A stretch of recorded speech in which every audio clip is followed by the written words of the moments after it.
سروكي كتير اجتماعي كردستان ينكه بافل جلال طلباني د فورما ميريداك ولا هوليري بريفا تشوغوت چارە سەرکردنا پرسکرێکان وان پرسکرێکên وان لەگەل تورکیە gelekî زەحمەت e dibêje ew تجاران سەردana Tirkiye nake herwiha got pirskrêka sereke ew e ku ew li Rojavayê Kurdistanê rewşê bi awayekî cuda dibînin yanî weke ku Tirkiye li Rojavayê Kurdistanê temaşe dike bafil Talebanî dibêje ew bi wî awayî yanî büyük çavî li Tirkiye li Rojavayê Kurdistanê temaşe nakin û dibêje Tirkiye tiştekî dibîne em tiştekî din dibînin. Kêşey ئێمە لەگەڵ تورکیا قورسە حەل کرێت و بە سوعبەت وتم ناچم بۆ تورکیا من بەجددی ناچم بۆ تورکیا ئێستا ناتوانم بچم بۆ تورکیا. تورکیا سێ بەتەڵی شەڕی داعش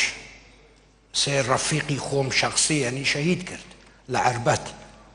بێ سەبەب و بێ هیچ بیانۆ. ئەبێ ئێمە عیلاقەمان باش بێتەوە لەگەڵ تورکیا ئەشمانەوێت عیلاقەمان باش بێتەوە لەگەڵ تورکیا. مشکلەکەی تورکیا ئەوەیە کە ئێمە بۆ چوونی جیاوازمان هەیە لە ڕۆژاوە وەزعەکە بە جیاوازە بینین ئێمە شتێکە بینین ئەوان شتێکی ترە بینن. ئێمە پەیوەندیمان لەگەڵ پەکەکە وەکو باسەکرێت نیمانە چەند حزبێکەن لەناو